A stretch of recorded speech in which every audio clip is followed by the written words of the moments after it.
મોરબીના જેતપર ગામે ચાલી રહેલા ખેડૂત આંદોલનનો આજે 13મો દિવસ છે।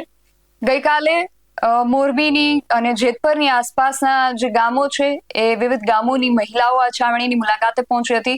સાથે જ મોરબી જિલ્લા સરપંચ એસોસિએશનના વિવિધ ગામોના સરપંચો પણ આ સત્યાગ્રહ છાવણીની મુલાકાતે આવ્યા હતા અને સાથે જ ખેડૂતો દ્વારા બીજી છાવણી ન ઊભી કરવા માટે પણ અપીલ કરવામાં આવી છે। આ બધા જ વિશે વિગતે વાત કરીએ આ અહેવાલમાં। જય હિન્દ, BSI TV ન્યૂઝ પર આપની સાથે હું છું નિધિ ગઢવી।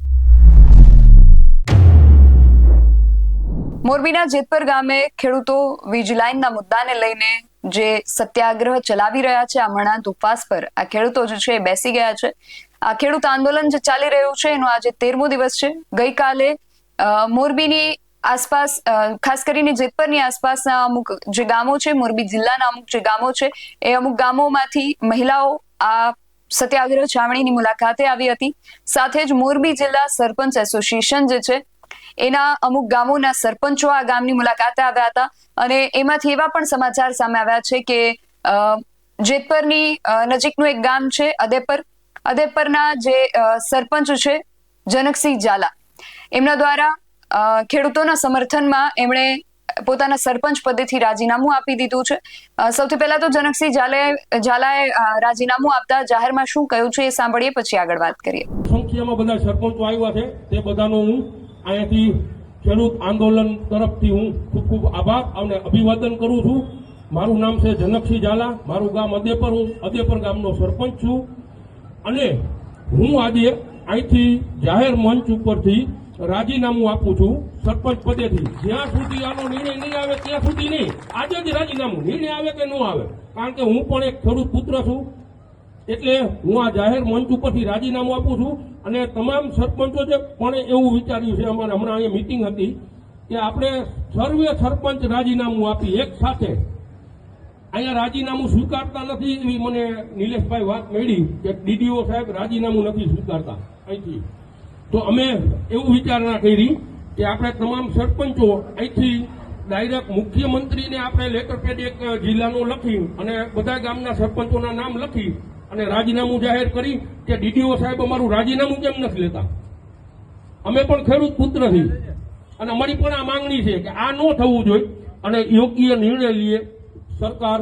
અને આ નકતા શું કહેવાય, અદાણી આપણે શું કહીએ કે હા નકતા છે અને સરકાર પણ નકતી કહેવાય। ખરેખર મેં કાલે સોશિયલ મીડિયા ઉપર જોયું કે એક જ કલાકાર જે રાજભા કરીને આવ્યા હતા અને ખેડૂત વિશે જે બે શબ્દ કીધા, બે લાઈનો એને કીધી, એને પણ હું અહીંથી વંદન કરું છું। અને હું ગુજરાતના તમામ કલાકારોને કહું છું, અમેથી તો તમે છો, તમારા ઘરની અંદર અમારું ધાન પહોંચે છે, તમારા છોકરા અમારા જ રોટલા ખાય છે, તો તમે બડી કરો છો બધેથી। અહીંયા કેમ જેતપરની અંદર કોઈ કલાકાર આવ્યું ને હકાભા ગઢવી અને ભાઈ આપણે શ્રી રાજભા કાલે આવ્યા હતા। તમામ કલાકારો અમને સમર્થન આપો અને તમામ ગુજરાતની જનતાને, મેં એક સરપંચનું તો કીધું જ તું, અમે તો સમર્થન આપ્યું છે, ગુજરાતની જનતાને બધાને કહું છું, બધાને સમર્થન પણ મળ્યું છે અને હજી વધુમાં વધુ આપણું આંદોલન મજબૂત બને એટલા માટે જ નિલેશભાઈ મેં ખરેખર તમને બિરદાવું છું કે કોઈ નેતાઓને આમાં વચ્ચે નથી લીધા। નેતાઓને તમે વચ્ચે લઈએ તો રાજકારણ આવી જાય, એટલે આપણે નેતાઓને વચ્ચે નથી લેવાના, આપણે લડાઈ કરવાની છે। અને હર હંમેશ હું અહીંથી ખાતરી આપું છું, તમામ સરપંચોની હું ખાતરી આપું છું, હર હંમેશ અમે આ ખેડૂત આંદોલનની અંદર તમારી સાથે રહેશું અને સાથે રહેશું। જય જવાન, ભારત માતા કી। બસ આટલું કહીને હું મારી વાણીને વિરમું છું। બીજા કોઈ સરપંચને વાત કરવી હોય તો આવી, સોરી, ટીમડી ગામના સરપંચ રમેશભાઈ કે મને બહુ બોલતા નથી આવડતું, બોલવું પડશે, તમે બોલશો તો બોલ વેચાશે, બાકી બોલવું પડશે। અને હું તો સરકારને અહીંથી એવું કહું છું, અમારી પાસે કવાડી અને ખરપિયા દાંતેડા બધું છે, અમારે જો ઈ કરવું પડશે તો ઈ પણ કરીશું, ખેડૂત તરીકે કહું છું, ઈ કરવું પડે તો ઈ પણ કરીશું। અને તમે જો પોલીસને મોકલશો અને ગોળીબાર કરશો તો અમે ગોળી પણ ખાઈ લેવા તૈયાર છીએ, કફન સાથે લઈને જ ફરીશી। જય હિન્દ, જય ભારત। સરપંચ માનસર, હું પણ 10 વર્ષથી માનસરમાં સરપંચ તરીકે છું। આજે કાલે અમારા સરપંચ એસોસિએશન ઉપપ્રમુખ તરીકે હું પણ મોરબી તાલુકાના છું। કાલે અમારે મેસેજ પડ્યો કે ભાઈ સરપંચોએ આપણે ટેકો આપવા જવાનું છે, અમે છાવણીની મુલાકાત તો એકવાર લઈ ગયા છે। એટલે આજે જે મોરબી જિલ્લાના તમામ સરપંચો આજે હાજર રહ્યા છે અને ઘણા સરપંચ કોઈ કારણસર આજે નથી રહી શક્યા. તેના અમને મેસેજ આવ્યા છે કે આ કારણસર આજે નથી રહી, અમે આંદોલનને ટેકો જાહેર કરી છે. અને આજે અમે સરપંચ એસોસિએશને એવો પણ નિર્ણય કર્યો છે કે આવતી ચૂંટણી, કોઈ પણ ચૂંટણી આવે, વિધાનસભાની આવે, લોકસભાની આવે કે જે આવે તે, અમે એનો બહિષ્કાર કરવાના છે. આજે કોઈ કોંગ્રેસ હોય કે આ કોઈ પક્ષ સાહેબ એમાં લેવા દેવા ન હોય. અમે કોઈ પક્ષના સિમ્બોલ ઉપર ચૂંટાતા પણ નથી. અમે અમારી તાકાતથી ચૂંટાતા હોય. એટલે જે પક્ષ ને અમે ગામની અંદર પ્રવેશ પણ કરવા નહીં દે એવી અમે જાહેરાત કરી છે. અને આજે સરપંચ એસોસિએશન એને ખબર નથી કે આ સરપંચ રહ્યા ને ઈ તમને હોદ્દામાંથી બેસાડ્યા છે. ત્યારે તો અમારી પાસે લટુડા પટુડા કરતા હોય, સરપંચ આમ છે, સરપંચ તેમ છે. એ લટુડા પટુડા કરવાને જાહેર મંચ ઉપરથી એલાન કરે છે કે આવતી ચૂંટણીમાં હવે તમે કેવી રીતે જીતી જાવ હો અને કઈ તમે ગાંધીનગર પહોંચો હો એ તમે કેવી રીતે અમે જોઈ છે તમને. આજે ખેડૂતના દીકરા ઘણા એમાં સરપંચ ન પણ છતાં અમને ટેકો જાહેર કર્યો છે. અને તમે તો ખેડૂતના દીકરા હો. જે આપણે 100 ને અત્યારે 82 ધારાસભ્ય હતા, એમાંથી એકનું મરણ થયું છે વડોદરા ધારાસભ્યનું. 181 ધારાસભ્યમાંથી 112 સભ્ય તો ધારાસભ્ય એવું લખે અમે ખેડૂત પુત્ર હે ફોર્મની અંદર. તો આજે ખેડૂત પુત્ર ક્યાં ગયા? 112 ગાંધીનગર બેઠા બેઠા શું કરે જોવે હે? આજે એને જાહેરમાં આવવું જોઈએ ખેડૂત વતી કે હાલો અમે ખેડૂત સાથે અમે સરકારમાં દબાણ લાવવું જોઈએ સરકાર ઉપર. પણ ધારાસભ્યો કોઈને કારણ કે પૂછડી બાંધાઈને કોઈ દબાયેલી હોય, કોઈ કારણસર ફાઇલું ખુલે ને આ ખુલે બધાને ખબર જ છે. કારણ કે અમે સરપંચનો હું તો ધન્યવાદ દઉં કે અમે ઘણા સરપંચો હિંમત કરીને જ આવ્યા. આવી જ રીતે અમે એવું પણ આજે નક્કી કર્યું છે કે અમે તાલુકાના સભ્ય અને જિલ્લાના સભ્યને ઘરે જઈશું. કા ટેકો જાહેર કરવાનો કા રાજીનામા દો. કાલે અમે 4 ગામના સરપંચો નક્કી કરી નાખ્યું, માનસર, ગોરખીજડીયા, વનાળિયા, નારણકાના. અમે પણ 4 થી 5 દિવસમાં સભ્યો સહિત રાજીનામા દેવાના છે. કાલ અમે મીડિયાને લખીને પણ દઈ દીધું છે કે અમે 4 સરપંચ સંકલન, જો કે અમારા 4 સરપંચનું સંકલન કાયમ હોય જ છે કોઈ પણ પ્રશ્ન હોય. એટલે કાલે જ અમે ભેગા થઈને નક્કી કર્યું કે ભાઈ આ જો ખેડૂતનો પ્રશ્ન હોય તો આપણે હોદ્દા ઉપર રહીને શું કરવું એમ. જો એ પ્રશ્ન આપણે ખેડૂત સાંભળતી ન હોય, ખેડૂતના પ્રશ્ન સરકાર, તો આપણે કીધું ગામની અંદર રહીને શું કરવું. અમે 4 સરપંચો કાલે સ્વેચ્છાએ નક્કી કર્યું કે આપણે 4-5 દિવસમાં રાજીનામા દઈ દીધો, ઉકેલ આવે કે ન આવે. એટલે બધા સરપંચોને મારી વિનંતી છે કે એકવાર રાજીનામાને ઘા કરી દો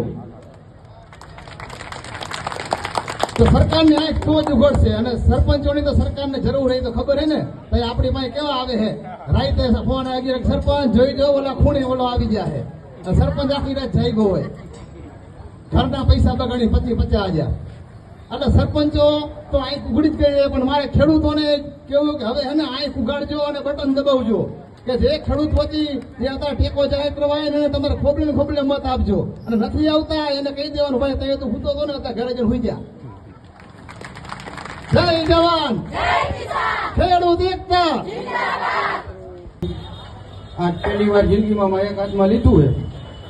પણ કાલે ને પરમ દિવસે 2 દિવસથી અમે લોકો અહીંયા આવી છીએ. પરમ દિવસે અમારા 200 જણા બંધુનગર ગામમાંથી અહીંયા આગળ રાત્રે હતા, બરોબર.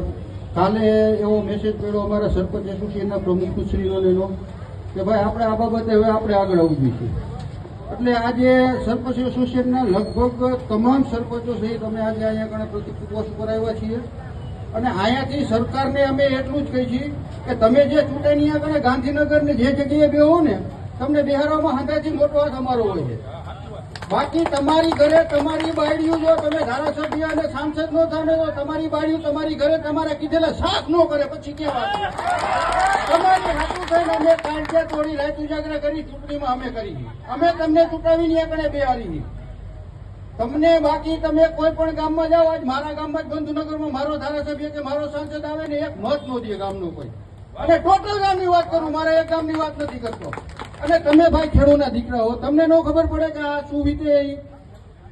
અત્યારે જમીનની શું કિંમત છે, ખેડૂત આગળ જમીનું નથી.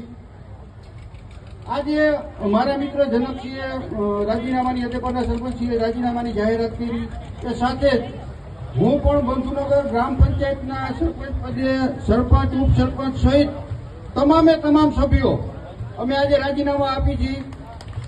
આવતી ચૂંટણીમાં જો આનો કાંઈ નિર્ણય ન આવે તો આવતી ચૂંટણીમાં સરપંચ તરીકે નથી રહેવાનું. હું 10 વર્ષથી જેદીથી બંધુનગર ગ્રામ પંચાયત અલગ થઈ જેદીથી સમરસ ચૂંટાઈને આવું, હવે નથી રસ. હું પોતે બીજેપીનો કાર્યકર્તા છું, ભાજપની સરકાર છે, હું અહીંયાથી ચોખ્ખું કહું. હું કિસાન મોરચામાં સદસ્ય છું. સરપંચ પદેથી તો રાજીનામું આપું છું, સાથે સાથે મોરચામાંથી પણ, કિસાન મોરચામાંથી પણ, ભાજપના કિસાન મોરચામાંથી પણ રાજીનામું હું અહીંથી જાહેર કરું છું. જય ભારત, જય હિન્દ. તો મોરબી જિલ્લા સરપંચ એસોસિએશનના વિવિધ ગામોના જે સરપંચો છે એ જેતપર ખાતે આ સત્યાગ્રહ છાવણીની મુલાકાતે પહોંચ્યા હતા. ત્યાં સરપંચોએ આ પ્રકારે રાજીનામું આપી દીધું છે અને એમનું કહેવું છે કે જે અધિકારી છે એમનું રાજીનામું સ્વીકારી નથી રહ્યા, ત્યારે એમણે મુખ્યમંત્રીને પણ રાજીનામું મોકલવાની વાત જે છે એ કરી હતી, તૈયારી એમણે દર્શાવી છે. સાથે જ સાંજના સમયે પણ સમાચાર સામે આવ્યા હતા કે જેતપરના જે ખેડૂતો છે એમણે ગુજરાતભરના અન્ય ખેડૂતોને અન્ય કોઈ પણ સ્થળે આ પ્રકારે સત્યાગ્રહ છાવણી ન ખોલવા માટે અપીલ કરી છે. સૌથી પહેલા તો ખેડૂતોએ આ વિષયને લઈને શું કહ્યું છે એ પણ સાંભળીએ. ખેડૂત એકતા મિત્રો, આથી જેતપર છાવણીમાંથી જાહેરાત કરવામાં આવે છે કે આ સમિતિ અને તમામ ખેડૂત મિત્રોની રાય લઈને અમે અહીંથી જાહેરાત કરીએ છીએ કે અમારી સહમતિ કે મંજૂરી લીધા વગર કોઈ ખેડૂત મિત્રોએ બીજે ક્યાંય છાવણી ખોલવી નહીં. આ જાહેરાત અમે એટલા માટે કરીએ છીએ કે ઘણા બધા મિત્રોનો પ્રેમ મળ્યો છે અને ખેડૂતોનું સૂચન પણ આવ્યું છે કે અમે અમારા વિસ્તારમાં છાવણી ખોલવા માંગીએ છીએ. બધા ખેડૂતોનો ખૂબ પ્રેમ મળ્યો છે, બધાની લાગણી અમારી સાથે છે, પણ હાલ પૂરતું આપણે બીજી છાવણી ખોલવાની જરૂર નથી. તેથી અમે એવું ડિક્લેર કરીએ છીએ કે આ અમારા નિર્ણયની રાહ સહકાર આપવા નમ્ર વિનંતી. આગળ કોઈ પણ કાર્યક્રમ હશે તે જેતપર છાવણીએથી જાહેર કરવામાં આવશે, જેની સર્વ ખેડૂત મિત્રોએ નોંધ લેવી. જય જવાન, જય કિસાન, ખેડૂત એકતા જિંદાબાદ. અસ્તુ. તો જેતપર ગામે ચાલી રહેલા આંદોલનની અંદર 12મા દિવસે આ પ્રકારે વિવિધ ઘટનાઓ બની હતી. આસપાસના જે ગામો છે, ગામની મહિલાઓ ખાસ કરીને જેતપર નો જે સત્યાગ્રહ છાવણી છે એની મુલાકાતે આવી હતી. સરપંચ એસોસિએશનના વિવિધ ગામના સરપંચો પણ મુલાકાતે આવ્યા હતા અને અંતે સાંજના સમયે ખેડૂતો દ્વારા આ પ્રકારે અપીલ પણ કરવામાં આવી છે કે બીજી જગ્યાએ કોઈ પણ સત્યાગ્રહ છાવણી ઊભી હાલ ન કરવામાં આવે. હવે આ આંદોલન જે છે એ વેગવંતું બની રહ્યું છે. સરકાર જે છે એમણે મંત્રણા માટે ખેડૂતોને આમંત્રણ આપ્યું છે. ખેડૂતો જે છે એ કોઈ પણ પ્રકારનું મૌખિક મંત્રણા કરવા માટે અત્યારે તૈયાર નથી અને માત્ર ખેડૂતોની એ માંગ છે કે સરકાર જે છે અમારી સાથે લેખિત વાતચીત કરે. હવે આગામી સમયમાં ખેડૂતોનું આ આંદોલન આગળ જતા શું સ્વરૂપ ધારણ કરે છે, સરકાર જે છે ખેડૂતોની આ માંગણીઓને લઈને આગળ જતા હવે શું નિર્ણય લે છે એ ખાસ હવે જોવાનું રહેશે. તમારું આ સમગ્ર વિષયને લઈને શું માનવું છે, તમારો મત અમને કોમેન્ટ બોક્સમાં ચોક્કસથી જણાવજો. આવા જ વધુ અહેવાલો સાથે મળતા રહીશું. તમે મારી યુટ્યુબ ચેનલને સબસ્ક્રાઇબ કરવાનું અને અમને ફેસબુક અને ઇન્સ્ટાગ્રામ પર ફોલો કરવાનું ભૂલશો નહીં. બાકી નવી અપડેટ્સ માટે આપ જોતા રહો BS9 TV ન્યૂઝ. નમસ્કાર.